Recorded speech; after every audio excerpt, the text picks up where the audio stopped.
music to my ears every time. Gear candy. Wow, this looks shockingly familiar. Let's not beat around the bush here, Blake. We know what you're here for, okay? We want to ask you the pressing question that may be maybe even more than $1 million question for a man in your position, coming from multiple podcasts and avenues that are based around gear and tone, right? Your show, of course, being the Tone Mob that had the pleasure of joining you on and chewing the fat, as they say, for quite a bit. And we got into some really cool stuff. So I'll definitely, depending on which of these comes out first, you know how it goes. I'll make sure to link over to that and go check that out for like a full chat with Blake and I. But in the meantime, as I mentioned to you on the record process, we like to take our little stab at the gear obsessed world out there and pay homage to that part of its process. What is your essentially desert island piece of gear that you just could not do what it is that you do? Music, podcasting, interview, all of the creative things that you have in your basket of tricks that you just could not live without. Man, that's tough. Obviously, podcasting is its own thing. I gotta have my microphones and all interfaces and all that. But I suppose like subtracting the obvious stuff, right, is probably the way to go here to keep it interesting. Because if I was just like, well, I need my 18i20. That's so exciting.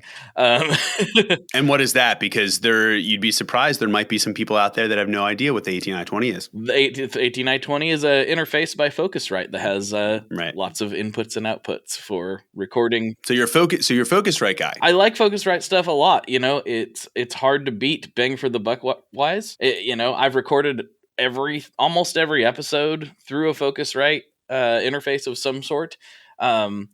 That might change a little bit in the future. I've got some stuff from Boss that's pretty fun too. The new Gigcaster stuff they just came out with is really fun. Interesting. Yeah, I got to check that out. Yeah, it's pretty cool especially if you're a guitarist, because it's got all the GT1000 stuff in it, and it's also got vocal effects in it if you want to get really funny, and you can do all kinds of fun stuff live streaming with it. It's really cool. But for general recording, I use the Focusrite stuff. I know there's some people who will be like, oh, come on, it's not as good as my Antelope Audio stuff. I'm like, okay, sure. I'm sure that it's better. And I have used that stuff before. But bang for the buck, I do like the Focusrite stuff quite a bit, and it has never let me down. So that's Listen, I don't know where it is right now, but let me tell you, the 2-channel Scarlett that just drop it in a backpack, that's gotten me through a lot of situations over the years, especially on tour. Mm-hmm. And it can take a licking. It survives being bounced around and kicked around, surprisingly. So that's not nothing. I feel like they're the Boss pedal of recording interfaces. That's what I feel like. Yeah. Okay, that's a little thing. I would have, because it's not necessarily like an M audio, like one of the early like M audio boxes or something, but maybe you're right. Maybe in its own way. Yeah, maybe they are. Yeah, I don't know. I've been a fan. I've always had good luck with them. I know some people have different experiences, but for me personally, I've always enjoyed the Focusrite interfaces. But guitar wise, awesome. is it's a little bit of an interesting question because my style has changed so much. I play a lot of baritone, a lot of down-tuned, heavier guitars these days. But when I had to answer the question, what would you rescue from a burning building? Fortunately, my building didn't actually burn, but we were put on an evac notice here a few years ago. And I was like, I can really only take one guitar. And that was terrible because I have a lot of emotional attachment to most of the guitars that I have, actually. There's some sort of story there. But I had to go with my grandpa's 1955 Les Paul Jr. that you can see hanging there in the background right there. So, yep, just over your right shoulder. Yep, I grabbed that one. I grabbed his old Champ amp, that right there. Oh, okay. Yep. Yeah, it's kind of behind my microphone. I grabbed that. I grabbed basically his two things because everything else, while I do have some cool vintage pieces and some custom pieces, I could probably replace it eventually. I either know the builder that could make me another one that's very similar. Obviously, it wouldn't be exactly the same. There's some stuff I probably wouldn't be able to afford to replace. my 81 Custom has like tripled in price since I bought it. So I don't think I'd be able to afford to replace that one these days. But at the same time, yeah, it's got to be the Junior. There's too much story there. You know, it was my grandpa's, and I truly do love it. So that's my desert island guitar. Even though it can't do everything that I need it to do, I don't have a choice there. It's really the nostalgia and the emotional attachment win over everything else there. That's awesome. Yeah. I mean, hey, sometimes a one trick pony, if it's a good trick, that's the one I want, you know. That's awesome, man. Is there those are great picks. I'm a big Les Paul guy. That's usually what primarily I'm recording with on a lot of our records, and it just it just has that pushed sound, and with humbuckers, it's great, and feels like home, right? Yeah, it really does. And I've always played studios too. I never like the weight of the of the either the custom shop stuff or some of the larger classics. Like I don't know. I just got used to the studios, and something about how easy it was to maneuver and jump around with them. I really liked it. I don't know. So yeah, not all things need to be heavy as hell and the full size version to be great, right? Dude, I love that. Is there anything else? Because I'm sure you have, as you mentioned, like a bunch of toys, effects, pedals. What's one thing maybe, like if we're talking about like little bits of like gear candy sprinkled into the stuff that you do, what's one thing that like is really unusual from a sound standpoint, or really unique that like you've maybe never come across, or you just, what it does is just like something that kind of has blown your mind and never left? Oh man, there's a lot of pedals that fit that category. The Maris LVX, I wrote a whole song entirely based around the LVX. It's a hyper advanced delay pedal, but calling it a delay pedal sells it a little bit short. It can do so many things. You can put bit crushers in there. You can put all kinds of different modulation in different places. You can do so many things with that pedal. Yeah. It's one you can really lose weeks. You could lose weeks. I was going to say you can lose days with this thing. Yeah, it's insane, but it's also intuitive to use. There's so many complicated pedals out there that are kind of hard to get your brain around. This has two different menu styles. If you were more of like a list type of person, it has a menu that you can dive into the lists. I'm more of a visual type person. They also have one that's like nice for that, with the different little maps and stuff that you can easily tell what's going on. I love that, and I love the Maris people. So that's probably one that's blown my mind pedal wise in the last few years. But I've realized one of the things that I do that's kind of unusual, I guess, is I don't have any normal cabinets. I didn't do this on purpose. All of my cabinets are weird. Most of them are 2x12s, but like for instance, my main cab for a long time was this. I still have it. It's this diagonal Marshall. If you look at it, it looks like a 412. It's actually only a 212, and the speakers are diagonal in there. Why they did that, I don't know, but it sounds really good, like across the board. I've loved the sound of that cab ever since I've got it. That was my number one for a very long time. I have an old Sun 2x12 that's huge and way bigger than it needs to be, but it has so much low end, and it's so beefy. Like anything I plug in, I'm like, I need to thicken this amp up. Oh, I'll plug it into that Sun. And it's just so resonant. Just a big old resonant box for that low end. Turns That's awesome. it into an insane thing. I've got a vintage orange 212 that's a vertical 212. So they're stacked on top of each other. Yeah. And this thing was so weird, I had to call Orange and figure out what it was, because there was no information on it. And so it turns out it's a like very early 70s original orange cab made in the original shop with orange labeled Celestion creambacks in it.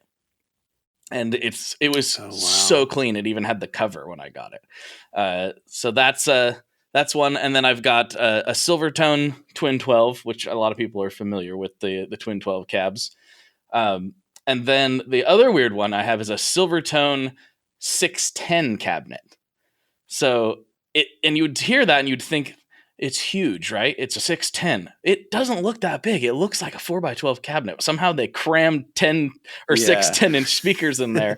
And I actually bought that from Kurt Ballou at God City Studios. God City, yeah. And it's the best sounding clean cab. Like, it doesn't sound great if you get dirty, but you plug like a nice Fender in there and get some pretty clean sounds going on. It's just like, oh, it's so good. It can handle the push. Yeah. Yeah, yeah. Oh, that's awesome. So yeah, I just got all these Um, weird cabinets, and my Sun Beta lead. It's the combo with the angled speakers, which just makes it kind of hard to mic. Right. Yeah, Uh, but I don't know. I just like weird cabinets. Really Apparently, interesting. This is not on purpose. Yeah. This is just what's ended up in my collection here. Do you have, like, you mentioned this pedal? Do you obviously you're someone that, it sounds like you're in the analog domain a lot from a tone standpoint. What's your take? I got to ask the tone guy here, on kind of in the box, like DSP type sounds. Do you have a preference in anything that you've shot out in that world that you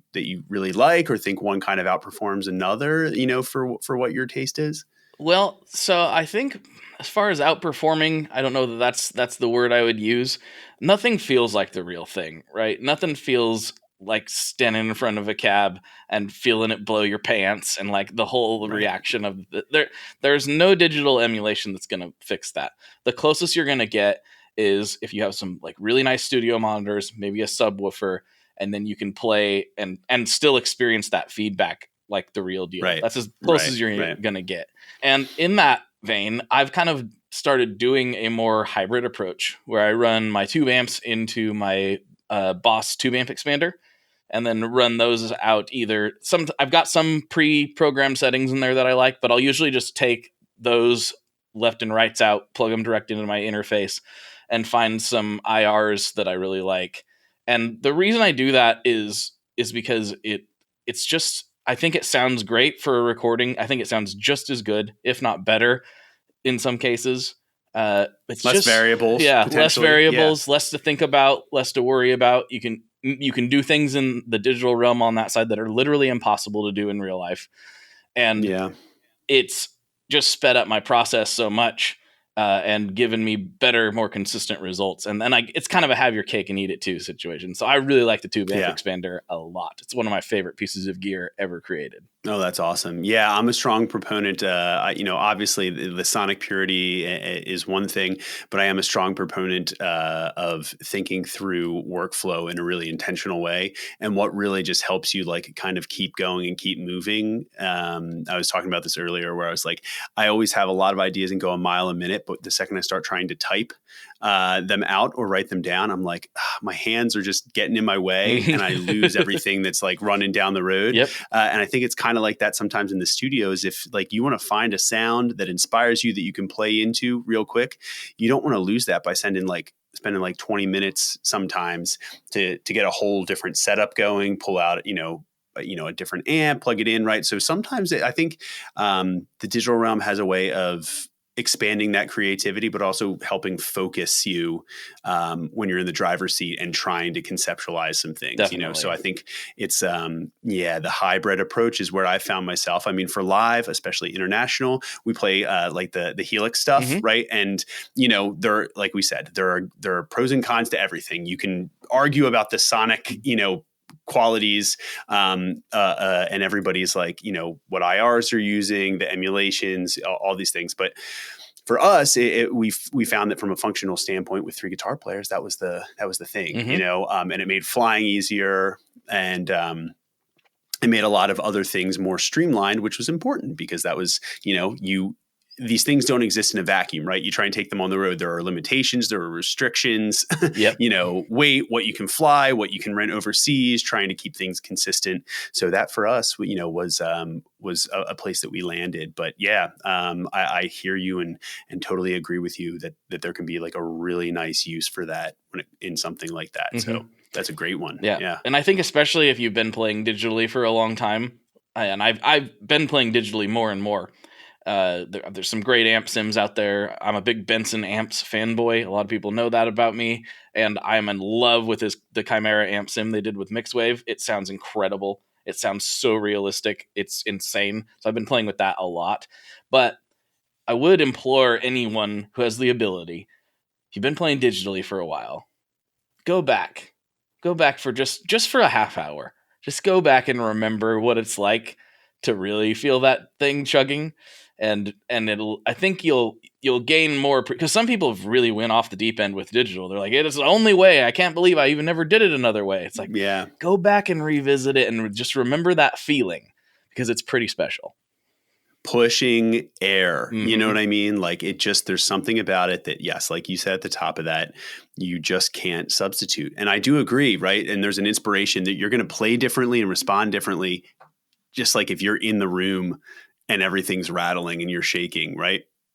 And that's why, I mean, when I track guitar, it's usually not through headphones. It's, cranking some mains and getting a guitar that responds. And if I need to hold a sustained chord and let it take off, I want it to be in that in that threshold right there. So, but I agree. And I actually think too that it, have a little bit of experience and taste and almost like kind of season your palate playing with some real amps at first. At least that's what we did. And that's what I've done and still do in the studio.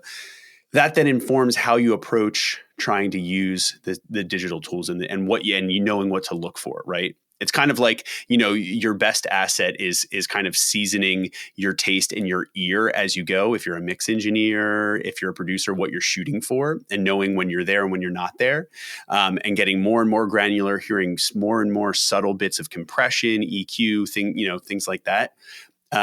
I think as a player and hearing the amps and knowing what real amps sound like and feel like to play, more importantly, and with the touch, especially as a guitar player, understanding how to kind of mimic those and know, hey, this isn't like, this doesn't have the same sag, or it feels really flat, or it feels really like it's farting out, or it feels, understanding what that would be, what you would tweak in the analog realm in terms of gain staging or amp choice. And then trying to go back, and a lot of these tools allow you to do all of those things in the digital realm too, but you would never otherwise really think about that until you've walked through that and experienced those real amps, right? So I think that's also really important to remember. That's and you get that with the process that you have using those kind of tools. Yeah, and then just remembering too that, like, while there are a lot of really great emulations out and they're getting better and better, and maybe by the time even this podcast comes out, there will be an exception to this, but if you haven't experienced, say, a real Vox AC30 or, a real Fender or whatever, you won't know necessarily if those emulations are doing what those things do. Especially for Voxes. While I'm not the biggest Vox user, I've played enough of them to know most of the emulations out there, with no exceptions that I can think of, that I've played anyway, none of the emulations out there quite nail a Vox. For whatever reason, those are a very difficult one to get right digitally. I don't know why, because I'm not an engineer of that type of stuff, but I do know I've never played an emulation of a Vox that I thought was just dead on. I have played emulations of other amps that are dead on. Yeah, I feel like I would be inclined to agree with you. There's something about the breakup that it's just like you will never, short of maybe trying to like tone print or, take like a snapshot of it, but that even might then, work, into like a Kemper, right? But that's not really what you're talking about, I don't think. Yeah, like the emulation stuff of that, it's like nothing's gonna beat the hand wired AC30 that we have at our studio. Mm-hmm. And also you won't know if like even that, like the difference of like, this one's okay versus this one sounds unbelievable. Right. Even starting to understand that difference it's really subtle. And when I started playing guitar, I was like, I don't know, this Marshall MG100, that's what distortion sounds like. Right. You know what I mean? Like, the Line 6 Spider 2, baby. Come on. Whatever. Yeah, exactly. And so, but you grow and evolve. And I think that's important too, is like evolving the taste, because that's how you start making more and more calculated choices when it comes to that, and making better and better art, because where you want to go and what's possible. Yeah. It's awesome, man. Well, hey, dude, thank you so much for this. I have got somebody messaging me saying, "Quick, get to this other podcast." So get on there. Okay, great. Well, we appreciate you hopping in for a quick Gear Candy. This is quite a robust one. Blake, we'll have to have you back on for a full episode, talk through a full record, a bunch more stuff. But in the meantime, we appreciate you. Go forth and enjoy the rest of your day. And thanks for joining us here. Thank you so much. This is a blast. I would be happy to come back. All right. Cheers. Talk to you soon. Music to my